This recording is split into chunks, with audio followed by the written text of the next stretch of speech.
السلام عليكم ورحمة الله تعالى وبركاته. إن الحمد لله الذي نستعينه ونستغفره ونؤمن به ونتوكل عليه ونعوذ بالله من شرور أنفسنا ومن سيئات أعمالنا. من يهده الله فلا مضل له ومن يضلل فلا هادي له. ونشهد أن لا إله إلا الله ونشهد أن محمدا عبده ورسوله. أما بعد فأعوذ بالله من الشيطان الرجيم بفضل بسم الله الرحمن الرحيم. يا أيها الذين آمنوا لا تتخذوا بطانة من دونكم لا يألونكم إلا خبالا. صدق الله المولانا العظيم. وقال النبي صلى الله عليه وسلم: يا غلام سم الله وكل بيمينك وكل مما يليك أو كما قال عليه الصلاة والسلام. அளவற்ற அருளாளனும் நிகரற்ற அன்புடையோனுமாகிய எல்லாம் வல்ல அல்லாஹ்வின் பேரன்பும் பேருபகாரமும் அவனது அருள் குறித்தான அருமை நாயகம் ஸல்லல்லாஹு அலைஹி வஸல்லம் அன்னவர்களின் மீதும் அன்னவர்களின் சத்திய வழிச்சுவடுகளை சற்றும் சருகாது வாழ்ந்து காட்டிய உத்தம சத்திய சஹாபாக்கள், நாதாக்கள், நல்லவர்கள், அல்லாஹுவின் அருளை நாடி அவன் இல்லத்திற்கு வருகை தந்திருக்கிற நம் அனைவர்களின் மீதும் அல்லாஹுவின் அன்பும் அருளும் குறைவின்றி நின்று நிலவட்டுமாக. ஆமீன் யா ரப்பல் ஆலமீன். சங்கையான பெருமக்களே, சகோதரர்களே, இன்றைக்கு நவம்பர் 14 என்பது இந்தியாவினுடைய சிறார்கள் தினம் என்பதாக, சில்ட்ரன்ஸ் டே, சிறுவர்களுக்கான தினம் என்பதாக இந்தியாவினுடைய நீண்டகால ஒரு பழக்கமாகவும் அது விமர்சையாகவும் பேசப்படும். பொதுவாக இதற்கான திட்டங்களை அரசாங்கங்கள் சிறுவர்களுக்கென்று, குழந்தைகளுக்கென்று, வளரும் பருவ வயதை சார்ந்தவர்களுக்கென்று நிறைய திட்டங்களை வகுத்திருக்கிறது. பொதுவாக சிறார்களுக்கென்று மத்திய அரசும் சரி, மாநில அரசும் சரி, நிறைய பாதுகாப்பு வாரியங்களை அமைத்திருக்கிறது. கல்வி சார்ந்த விஷயங்களில் உயர்வுகளுக்கான நிறைய படித்தரங்களை வைத்திருக்கிறது. சிறப்பு நீதிமன்றங்களை ஏற்படுத்தி இருக்கிறது. இதையெல்லாம் சிறார்களுக்கான பாதுகாப்புகளுக்காக, இந்த நாட்டினுடைய ஒரு இமைகளாக பார்க்கப்படுகின்ற சிறார்களுக்கான ஒரு திட்டங்கள். இதெல்லாம் இன்றைய காலத்தினுடைய சிறுவர்களை பாதுகாப்பிற்காக அது செய்யப்பட்டாலும் கூட உண்மையிலே இவர்கள் எல்லாம் பாதுகாப்பாக வளர்கிறார்களா என்பதை நாம் சிந்திக்க கடமைப்பட்டிருக்கிறோம். ஒரு பக்கம் இந்தியாவில் இருக்கக்கூடிய எல்லா மத சிறார்களையும் எடுத்துக்கொள்வதை விட நம் பிள்ளைகளை, நம் இளம் வயதை சார்ந்தவர்களை, சிறுவர்களை பக்குவப்படுத்துகிற விஷயத்தில் நாம் எந்த இடத்தில் இருக்கிறோம் என்பதை நாம் சிந்திக்க கடமைப்பட்டிருக்கிறோம். இன்றைக்கு இருக்கிற சூழலில் ஒரு பிள்ளையினுடைய சூழலும் வளர்ச்சியும் அவனுடைய ஆளுமை திறன் அதிகமாகுவதற்கும் வளர்ப்பு ஒரு மிக காரணமாக இருக்கிறது.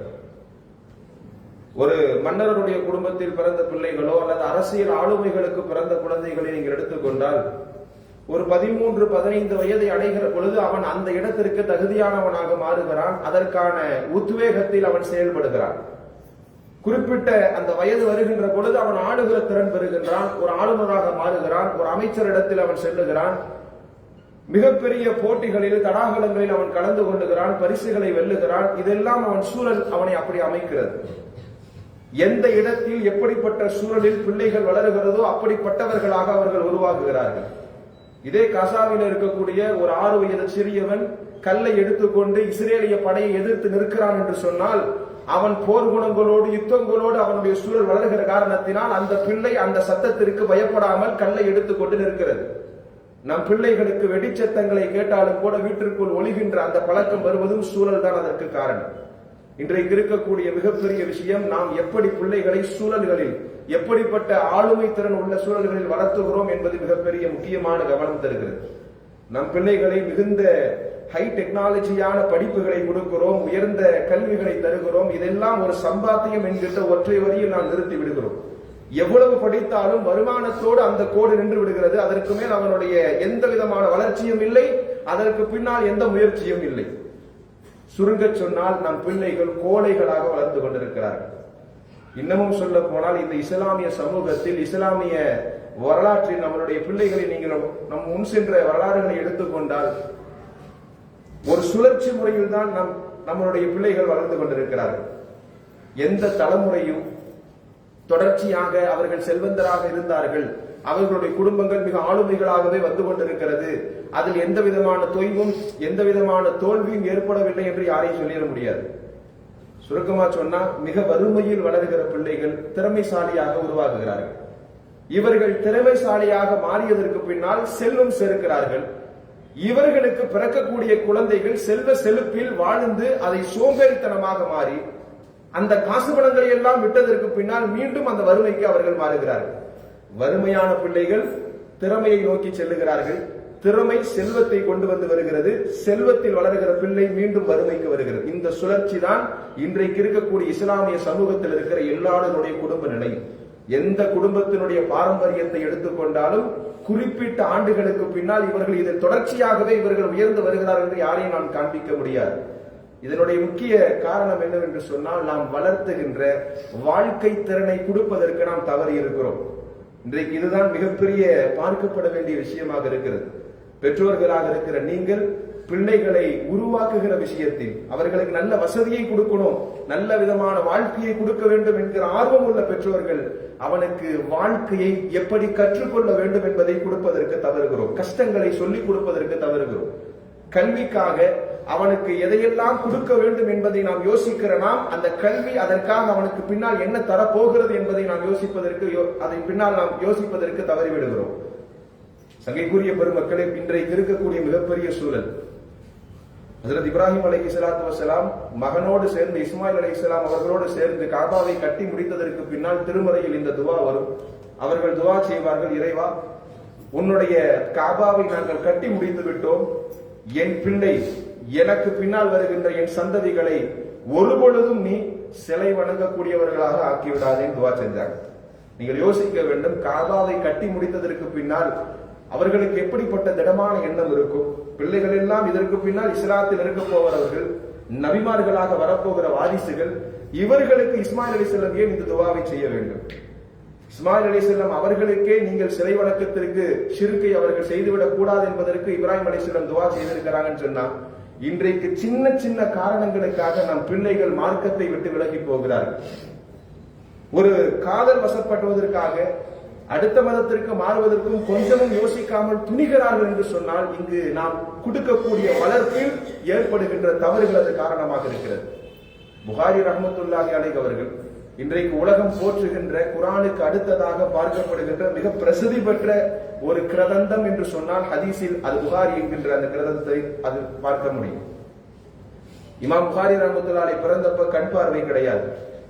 கண் பார்வை அவர்களுக்கு இல்லை. 6 வயது வரைக்கும் அவர்களுக்கு கண்ணு தெரியாது. அந்த பெற்றோர்கள் 2 துவாக்களை செய்கிறார்கள். இன்றைக்கு நாம் செய்யக்கூடிய மிகப்பெரிய தவறை நான் சொன்ன, பிள்ளைகளுக்கு துவா செய்கிறோம், ஆனால் எப்படிப்பட்ட விஷயங்களுக்கு செய்கிறோம் என்பதை மறந்து விடுகிறோம். பிள்ளைகளுடைய வாழ்க்கை உயர்வதற்காக நாம் துவா செய்ய வேண்டும். வருமான உயர்வுக்கு மட்டும் துவாக்கள் கிடையாது. பிள்ளை நல்லா செல்வ செழிப்போடு இருக்கணும், பொருளாதாரத்தோடு இருக்கணும் என்கிறது நாம் வாழ்க்கையை கற்றுக் கொடுத்ததற்கு பின்னால் அந்த பிள்ளை அதை எடுத்துக் கொள்ளுவார். நாம் கேட்கக்கூடிய துவாக்களில் மிக முக்கியமானது வாழ்க்கையை நாம் எப்படி வாழ கற்றுக்கொள்ள வேண்டும் என்பதற்காக துவா செய்ய வேண்டும். தீனை கடைசி வரைக்கும் உயிர் மூச்சு இருக்கிற வரைக்கும் பின்பற்ற வேண்டும் என்கிற துவாக்கள் இருக்க வேண்டும். புகாரியினுடைய இமாம் புகாரி ரஹ்மத்துல்லாஹி அலைஹி அவருடைய தாய் தந்தையர் செய்த 2 துவா. ஒன்னு, அந்த தாய் செய்த துவா, யா அல்லாஹ், இவரைக்கு நீ கண் பார்வையை கொடுத்து விடு, அதன் மூலியமாக கடைசி வரைக்கும் இவர் மார்க்கத்திற்காக அறிஞராக இவர் உருவாகுவார் என்பதற்கு நான் சத்தியம் விடுகிறேன் என்பதாக அந்த பெண், அந்த தாயார் துவா செய்கிறார். அந்த தந்தை செய்த துவா, கடைசி வரைக்கும் என் பிள்ளையினுடைய நாவில் ஒரு சொட்டு ஹராம் கலந்து விடக்கூடாது, ஹலாலால் மட்டுமே அவன் உடலில் உணவுகள் நிரப்பப்பட வேண்டும். இந்த 2 துவா தான் செஞ்சாங்க. நீங்கள் வரலாற்றில் படிக்க வேண்டும். 18 வயதில் இமாம் புகாரி ரஹ்மத்துல்லாஹி அலைஹி அந்த கிரந்தத்தை எழுதி முடிச்சிடுறாங்க. இன்றைக்கு நாம் பார்க்கக்கூடிய புகாரி என்கின்ற அந்த ஷரீஃப் 6000 ஹதீசுகளை கொண்டுள்ள அந்த புக்கு, அந்த கிரந்தம், அதை எழுதி முடிக்கிற பொழுது இமாம் புகாரியினுடைய வயது 18. இமாம் புகாரி ரஹ்மத்துல்லாஹி சொல்றாங்க, நான் எழுதி இருக்கிற கிரந்தத்தினுடைய ஹதீசுகள் 6000 தான் எனக்கு, ஆனால் இந்த வயசில் எனக்கு 6 லட்சம் ஹதீசுகள் மனனமாக தெரியும் என்று சொன்னார்கள். சங்கைக்குரியவர்களை, எந்த வளர்ப்பை நாம் எப்படி பிள்ளைகளுக்கு கொடுக்கிறோம் என்பதில் கவனம் வேண்டும். இமாம் ஷாஃபி ரஹ்மத்துல்லாஹி அலைஹி 3 வயசுல அந்த தாயார் ஷாம் தேசத்திலிருந்து 2000 மைல் தூரம் கடந்து மக்காவிலே கொண்டு போய் காபாவிற்கு முன் நின்று துவா செய்து கொண்டிருக்கிறார். என்ன துவா செய்திருப்பாங்க? ஒரு 3 வயது பிள்ளைய 2000 மைல் கடந்து அழைத்து சென்று மக்காவிலே நின்று அவர் என்ன துவா செஞ்சிருப்பார்? மக்காவிலே ஹரம் ஷெரீஃபிலே இமாம் மாலிக் ரஹ்மத்துல்லாஹி அலைஹி மிகப்பெரிய மாணவர் சமூகத்தோடு மார்க்கத்தை நடத்தி வியம்பிக் கொண்டிருக்கிற பொழுது அதை பார்த்து இந்த பெண் சொல்லுகிறார், இமாம் ஷாஃபியினுடைய தாய் சொல்லுகிறார், யா அல்லாஹ், இந்த இடத்தில் என் மகன் அமர வேண்டும், இதே போன்று பல்லாயிரம் மாணவர்களுக்கு பாடம் நடத்த வேண்டும். இந்த துவாவை செய்கிறார்கள். 2000 மைல் தூரத்திற்கு பின்னால் அவ்வளோ பெரிய அந்த சிறிய வயதிலே அந்த பிள்ளையை கொண்டு போய் அந்த இடத்துல சேர்க்கிறார். கல்விக்காக, அந்த மார்க்கத்தினுடைய விழுமியங்களுக்காக கொண்டு போய் சேர்க்கப்படுகிறார் இமாம் ஷாஃபி. 3 வயசுல அல்ஹம்து சூராவை ஓதி கொடுக்க வேண்டும் என்ற ஆசிரியருக்கு முன்னால் அமர்த்தப்படுகிற பொழுது இமாம் ஷாஃபி ரஹ்மத்துல்லாஹி அலைஹி ஓதி கொடுக்கிறார். அல்ஹம்துலில்லாஹி ரப்பில் ஆலமீன் ஓதி கொடுக்கிற பொழுது அடுத்தடுத்த வசனங்களை இந்த சின்னஞ்சிறு 3 வயது சிறுவன் ஓத ஆரம்பிக்கிறான். கிட்டத்தட்ட 15 ஜுசுக்களை பாராமல் ஓதுகிறான். அந்த ஆசிரியர் ஆச்சரியமா கேட்கிறாரு, இவ்வளவு நல்லா ஓதுற பிள்ளை ஒரு 3 வயசுல எப்படி அது சாத்தியம் கேட்கிறான்.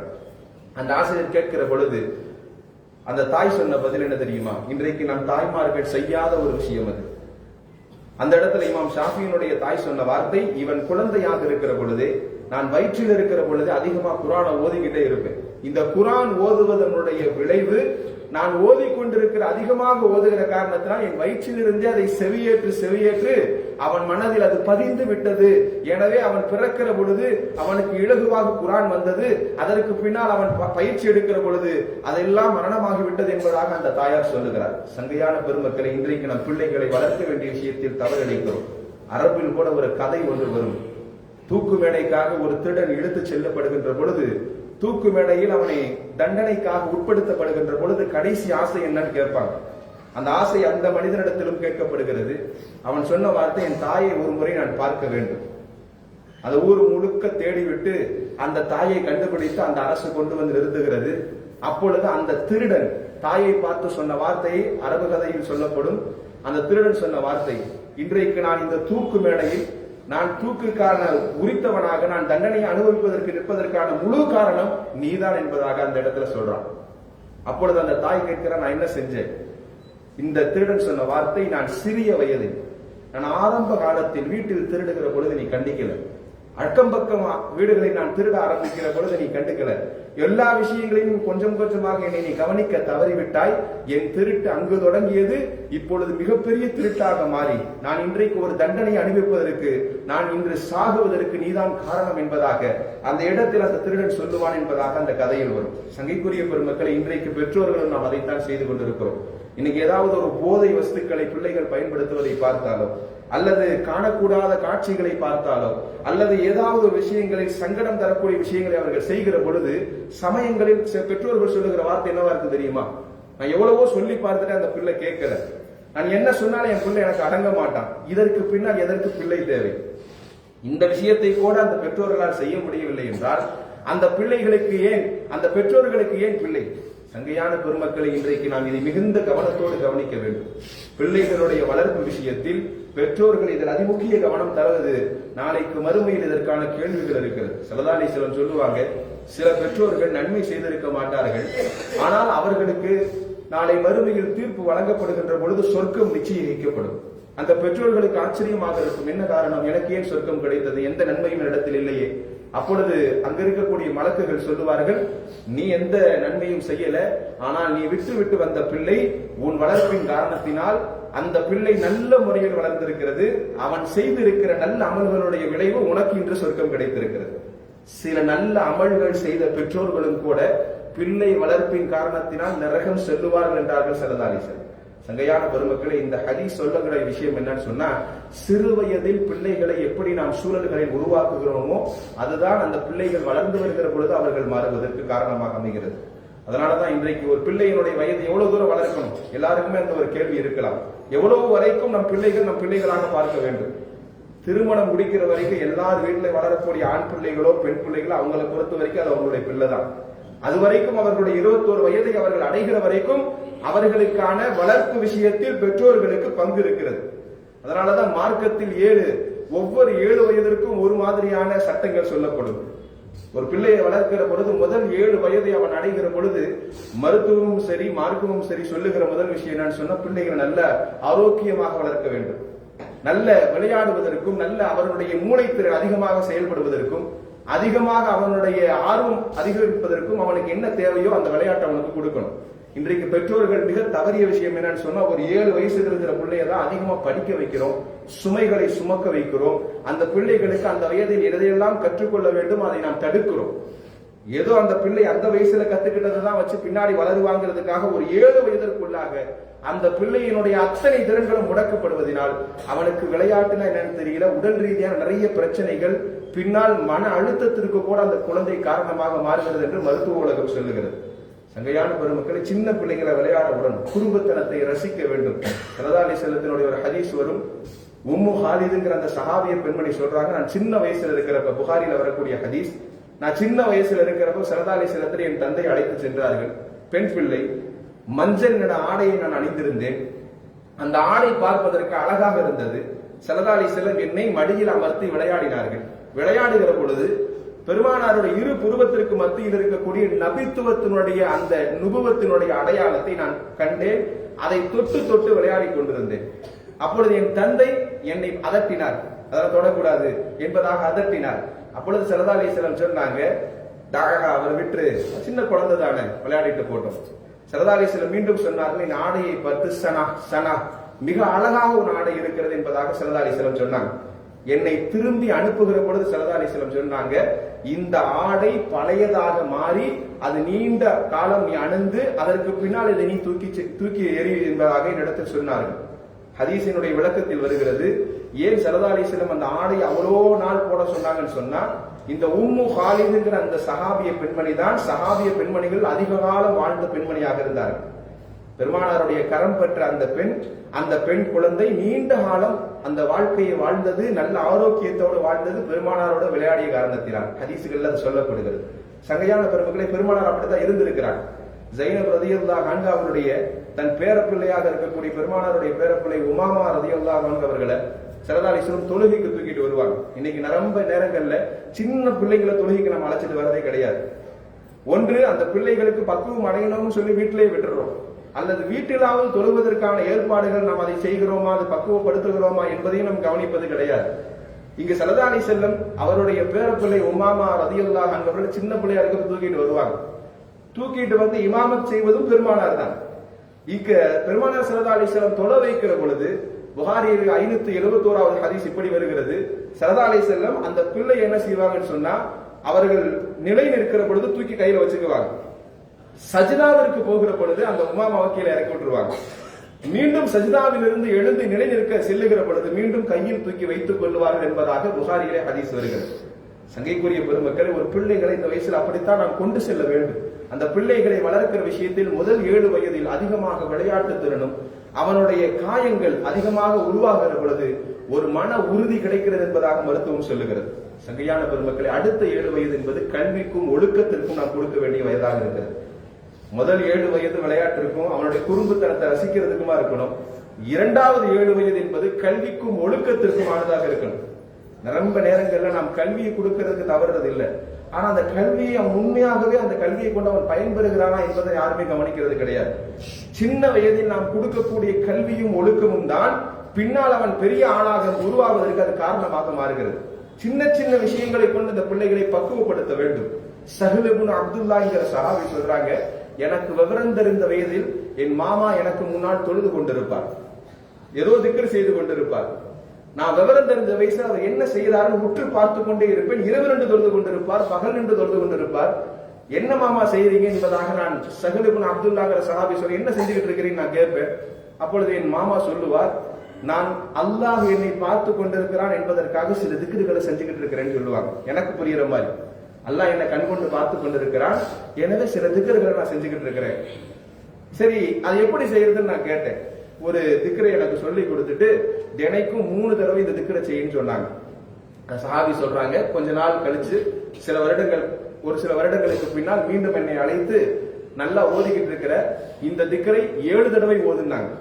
இன்னும் சில வருடங்கள் கழிந்தது, மறுபடியும் என்னை அழைத்தார், இப்பொழுது 11 முறை ஓதுனாங்க. எனக்கு அந்த திக்ர் ஓதுவதில் ஒரு இன்பமும் லகிப்பும் ஏற்பட்டு எனக்கு இயற்கையாகவே தொழுகையின் மீது ஒரு ஈர்ப்பு கிடைச்சிருச்சுன்னு அந்த சஹாபி சொல்றாங்க. நான் தொழ ஆரம்பித்ததற்கு பின்னால் மறுபடியும் என் மாமா என்னை அழைத்து சொன்னார், இப்பொழுது கண் கொண்டு பார்த்து கொண்டு நீ திக்ர் செய்து கொண்டிருக்கிற இறைவன் எல்லா சூழலிலும் உன்னை பார்த்து கொண்டிருக்கிறான், எனவே அவனுக்கு நீ மாறு செய்யாதேன்னு சொன்னாங்க. வாழ்நாட்களில் அப்பொழுது என் உள்ளத்தில் ஊறிய அந்த அச்சமும் இறை காதலும் எனக்கு அதற்கு பின்னால் நீங்களே அந்த சஹாபி சொல்றாங்க. நாம் ஒரு சிறிய வயதில் கொடுக்கக்கூடிய அந்த பருவத்தில் எந்த கல்வியையும் ஒழுக்கத்தையும் நாம் தருகிறோமோ, அதனால பெருமானார் ஸல்லல்லாஹு அலைஹி வஸல்லம் எந்த குழந்தைக்கு பக்கத்துல உட்கார்ந்து சாப்பிடுகிற பொழுதும் சம்மில்லா, அல்லாஹ் பேரை சொல்லி சாப்பிடு, பிஸ்மில்லா சொல்லி சாப்பிடுவாங்க. வக்குல் பி யமீனிக், உன்னுடைய வலது கரத்தை கொண்டு சாப்பிடு. வக்குல் மிம்மா எலி, உனக்கு அருகில் உள்ள உணவை எடுத்து சாப்பிடுன்னு மிக எளிமையாக அந்த பிள்ளைகளுக்கு புரிகிற வண்ணம் ஸல்லல்லாஹு அலைஹி வஸல்லம் அதபுகளை கற்றுக் கொடுத்தார்கள் என்பது வரலாற்றில் வருகிறது. சங்கையான பெருமக்களே, அடுத்த 3 வயது 21 வயது 14 இருந்து 21 வயது வரக்கூடிய அந்த பிள்ளைகளை நாம் தோழர்களாக பாவிக்க வேண்டும்.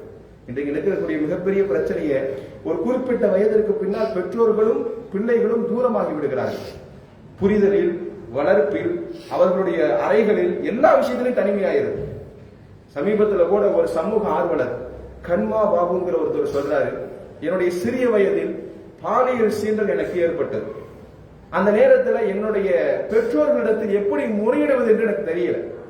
என்னுடைய உடல் ரீதியான ஏற்பட்ட பிரச்சனைகள், பாலியல் சீண்டலுக்கு நீண்ட காலம் நான் அதன் மூலியமாக பாதிக்கப்பட்டேன். அதனால் என் கல்வி பாதிக்கப்பட்டது. அதனால் என்னுடைய சுமூகமான வழக்கமான உறவுகள் பாதிக்கப்பட்டது. இப்படி எல்லாம் பாதிக்கப்பட்ட பொழுது என்னால் அந்த பெற்றோரிடத்தில் எடுத்துச் சொல்வதற்கு ஒரு தயக்கமும் ஒரு பிரிவும் நீண்ட தூரம் இருந்ததுனால நான் பெற்றோர்களிடம் நீண்ட காலம் அதை பத்தி பேசல. பின்னால் அதை பத்தி சொல்லுகிற பொழுது எனக்கு அதுல எந்த பயனுமே இல்லை. இன்றைக்கு இருக்கக்கூடிய பிள்ளைகள்டையும் இருக்கக்கூடிய மிகப்பெரிய இடைவேளை தான் அந்த பிள்ளைகள் பாதிக்கப்படுகிற பொழுது உங்களிடத்தில் எதுவும் சொல்லாம இருக்கிறது. நிறைய சவால்களை சந்திக்கிறார். இன்றைக்கு இருக்கக்கூடிய பிள்ளைகளுடைய வாழ்க்கையில் நிறைய சவால்கள், நிறைய விதமான காரண சவால்கள் ஏற்படுகிறது. நாம் அதையெல்லாம் கண்காணிப்பதற்கு கிடையாது. இன்றைக்கு இருக்கக்கூடிய மிகப்பெரிய பிரச்சனையே, பிள்ளைகள் கல்வி கற்கிறாங்க, அதற்கு பின்னால் வாழ்வதற்கு தொடங்குகிறார்கள். சம்பாதிக்க ஆரம்பிக்கிற பொழுது அவர்கள் ஹலாலான முறையில் சம்பாதிக்கிறார்கள் என்பதையும் நாம் பார்க்க தவறி விடுகிறோம். அவருடைய வளர்ப்பில் அவர்களுடைய எல்லா விஷயம், இன்றைக்கு எல்லா விதமான ஆன்லைனுடைய டிரான்சாக்சன் எதுவாக இருந்தாலும் அவர்கள் என்னென்ன முறையிலெல்லாம் வியாபாரம் செய்கிறார்களோ அதில் எல்லா விஷயங்களிலும் ஹராமும் சேர்ந்திருக்கிறது, சூதாட்டங்கள் சேர்ந்திருக்கிறது. வெளிப்படையில் இல்லை என்றாலும் கூட அவர்களுடைய எல்லா பிசினஸினுடைய எல்லா உட்படுத்தல்கள் மத்தியிலும் இதெல்லாம் இருந்து கொண்டிருக்கிறது என்பதை நம்மால் மறக்க முடியாது. சகையான பெருமக்களை, பிள்ளைகள் சவால்களை எதிர்கொள்வதற்கு தயாராக வேண்டும். அலி ரலியல்லாஹு அன்ஹு அவர்கள் பொறுப்பு ஏற்கிற பொழுது இளமையாக இருந்தார்கள். அப்பொழுது அவ்வளவு பெரிய வயதுள்ள ஒரு சஹாபி கிடையாது அலி ரலியல்லாஹு அன்ஹு. உஸ்மான் ரலியல்லாஹுடைய மரணத்திற்கு பிறகு ஹலீஃபாவாக திடீரென்று நியமிக்கப்பட்டவர்கள் அலி ரலியல்லாஹு அன்ஹு அவர்கள். எதிர்பார்க்கப்பட்டு தயார் செய்யப்பட்டு இதற்கு பின்னால் இவர்தான் ஹலீஃபா வருவாருங்கிற அந்த ஒரு எதிர்பார்ப்போடு அந்த ஹிலாஃபத் நடக்கல. திடீரென்று ஒரு இரவோடு உஸ்மான் ரலியல்லாஹு மரணம் நிகழ்கிறது. உடனே ஆட்சி கட்டளையில் அலி ரலியல்லாஹு அன்ஹு வராங்க. நிறைய யூதர்கள் இவருடைய அறிவை சோதிப்பதற்காகவும் இவர் ஆட்சியை கவிழ்ப்பதற்காகவும் நிறைய கேள்விகளை கேட்டாங்க. ஒரு கிராமத்திலிருந்து ஒரு யூதன் வந்து அலி ரலியல்லாஹு கேட்டான், 2 கேள்விகளை நான் கேட்க போகிறேன், இந்த 2 கேள்விக்கு பதில் சொல்லுனா நீ ஆட்சிக்கு இருப்பதற்கு தகுதி கிடையாது. என்ன கேள்வி? அவன் கேட்கிற முதல் கேள்வி, அல்லாஹ்விற்கு எல்லாம் பார்க்க முடியும் என்று நீங்க சொல்லுகிறீங்க, நம்மால் பார்க்க முடிந்த ஒரு விஷயத்தை இறைவனால் பார்க்க முடியாதுன்னு ஒரு விஷயம் இருக்குது, அதை உன்னால சொல்ல முடியுமான்னு முதல் கேள்வியை கேட்கிறான். 2வது ஒரு கேள்வி கேட்கிறான், குர்ஆன்ல எல்லாமே இருக்குதுன்னு சொல்ற, இல்லாத ஒரு விஷயம் என்று ஏதாவது இருக்குதா? இந்த 2 கேள்விக்கு பதில் சொல்லு. நம்மளால பார்க்க முடிஞ்ச ஒரு விஷயம், அல்லாஹுவால் பார்க்க முடியாது என்ற ஒரு விஷயம் இருந்தா அதை சொல்லுன்னு சொன்னோன்னே அலி ரலியல்லாஹு நீண்ட நாள் யோசனைக்கு பின்னால் சொன்னாங்க, கனவு. ஏன்னா நம்மளால கனவு காண முடியும். லா செனத்து வலானவும், சிறுதூக்கமோ பெருதூக்கமோ அல்லாஹ்வுக்கு கிடையாது. எனவே அல்லாஹ்வால் கனவு என்பது அல்லாஹ்வுக்கு கிடையாது. எனவே கனவு என்பது அல்லாஹ்வின் புறத்தில் இருந்து இல்லை. நீ கேட்ட முதல் கேள்விக்கு பதில் தான். 2வது, குர்ஆன்ல எல்லாமே இருக்குன்னு சொல்லி இருக்கிற, இல்லாத ஒரு விஷயத்தை நீ கேட்கிறாய் என்றால் குர்ஆன்ல பொய் கிடையாதுன்னாங்க. குர்ஆன்ல எது வந்தாலும் அது சத்தியம்தான், உண்மைதான். எனவே குர்ஆன்ல இல்லாத ஒரு விஷயம் என்றால் பொய் என்று இந்த 2 கேள்விகளுக்கு பதில் சொன்ன பொழுது யூதன் திடுக்கிட்டார். இன்றைக்கு சவால்களை சந்திக்கிற பிள்ளைகள் திடீரென்று ஒரு விஷயத்தை அணுகுகிற பொழுது அது ஒன்று அவர்கள் மன அழுத்தத்திற்கு காரணமாகி தற்கொலைக்கோ அல்லது வேறு ஏதாவது முடிவுகளை எடுத்துக்கொள்வதற்கு அது காரணமாக மாறுகிறது. திடீரென்று வருகின்ற அந்த விஷயங்களை, சவால்களை சந்திக்கக்கூடிய திறனற்றவர்களாக இன்றைய குழந்தைகள் இருக்கிறாங்க. இன்றைக்கு இருக்கக்கூடிய வாலிபர்களுக்கு நாம் நீங்கள் சொல்லக்கூடிய சொல்லிக் கொடுக்க வேண்டிய மிக முக்கியமான செய்தி என்னன்னு சொன்னா, சமூக உறவுகளுக்கு நாம் செயல்படுவதற்கு கற்றுக் கொடுக்க வேண்டும். சமூக சேவையில் ஈடுபடுத்துவதற்கு நாம் அவர்களை உருவாக்க வேண்டும். ஹசன் ரலியல்லாஹு தவாப் செய்து கொண்டிருக்கிற பொழுது ஒரு சஹாபி வந்து கூப்பிடுறாங்க, ஒரு சகோதரருக்கு ஒரு தேவை இருக்கிறது, வாங்க போலாம். தவாப் செய்து கொண்டிருந்தவர் பாதியிலே விட்டுட்டு அந்த சகோதரருடைய தேவை நிறைவேற்றுவதற்காக ஹசன் ரலியல்லாஹு போயிடுறாங்க. இங்க தேவையை முடித்ததற்கு பின்னால் மறுபடியும் ஹசன் ரலியல்லாஹு வருகிற பொழுது அந்த இடத்தில் இருக்கக்கூடிய ஒருவர் கேட்கிறாரு, அல்லாஹ்வை வணங்கி கொண்டிருக்கிற பொழுது திடீர்னு ஒருத்தர் கூப்பிட்டாருன்னு சொல்லி போட்டு தவாஃபை நீங்கள் விட்டு விட்டு போயிருக்கிறீங்களே, என்ன விதத்தில் நியாயம் கேட்டாங்க. அப்பொழுது ஹசன் ரலியல்லாஹு சொன்ன வார்த்தை, எனக்கு பெருமானார் ஸல்லல்லாஹு அலைஹி வஸல்லம் சொல்லி இருக்கிறாங்க, சமூகத்தில் இருக்கக்கூடிய ஒரு சகோதரனுடைய தேவையை நிறைவேற்றுவதற்காக ஒருவன் செல்லுகிறான் என்று சொன்னால் அவனுக்காக 75,000 மலக்குகள் அவர்களுடைய இறக்கைகளை விரித்துக் கொண்டு துஆ செய்து கொண்டிருக்கிறார். சமூக சேவை பெருசா எந்த அமலும் கிடையாது, எந்த திக்ரும் கிடையாது, எந்த வணக்கமும் கிடையாது. ஒரு சமூக சேவை என்கிற அடிப்படையில் ஒரு சகோதரனுடைய உரிமைக்காக, அவனுடைய இயலாமைக்காக நாம் அவனுக்காக உதவி செய்ய முன் வருகிற பொழுது 75,000 மலக்குகள் அவனுக்காக துஆ செய்து கொண்டிருக்கார் என்ற செய்தியும் ஹசன் சொல்லிட்டு சொல்றாங்க. இப்படி செய்கிற பொழுது அவன் அந்த சேவையை முடித்து விட்டு திரும்புகிற பொழுது அல்லாஹ் ஒரு ஹஜ்ஜையும் ஒரு உம்ராவை செய்த பாக்கியத்தை கொடுக்கிறான். ஒருவேளை அந்த சேவையை செய்ய முடியல, அதை நிறைவேறவே இல்லைனா கூட நீ சென்றதற்காக ஒரு உம்ராவுடைய கூலியாவது அல்லாஹ் கொடுக்கிறான்னு சொல்லி பெருமானார் என்ற சொல்லி இருக்கிறாங்க. எனவே ஒரு ஹஜ்ஜினுடைய கூலியும் உம்ராவினுடைய கூலியும் பெற்றுக்கொண்டேன். இப்ப விட்ட தவாஃப அந்த விட்ட இடத்துல இருந்து மறுபடியும் தவாஃப் செய்ய ஆரம்பிக்கிறேன்னு சொல்லி அந்த தவாஃபை நிறைவு செய்தார் என்று ஹசன் சொல்றாங்க. சங்கைக்குரிய பெருமக்களை, இன்றைக்கு நாம் பிள்ளைகளுக்கு சமூக ஆர்வமாக சமூக விஷயத்தில் அவர்களை செயல்படுத்துவதற்கு நாம் அந்த விஷயங்களை அவர்கள் கற்றுக் கொடுக்க வேண்டும். இந்த 3 பருவத்தை நாம் சரியாக முறையாக அவர்களை வளர்ப்பு விஷயத்தில் நாம் கவனம் செலுத்தினால் கண்டிப்பாக சிறு வயதில் நிறைய பிள்ளைகள் அவர்கள் உருவாக தயாராக இருக்கிறார்கள். நம் லாப நோக்கத்திற்காக, நம் பொருளாதாரத்தினுடைய ஈட்டக்கூடிய ஒரு கருவியாக அவர்களை பயன்படுத்தக்கூடிய காரணத்தினால் இன்று பிள்ளைகள் முடங்குகிறார்கள். பெரும் பெரும் அதிகார வர்க்கத்தில் வர வேண்டியவர்கள் அதிகாரத்தினுடைய பிடியில் அவர்கள் எல்லாம் மாட்டிக்கொள்வதற்கு நம் வளர்ப்பு தான் மிக முக்கிய காரணமாக இருக்கிறது.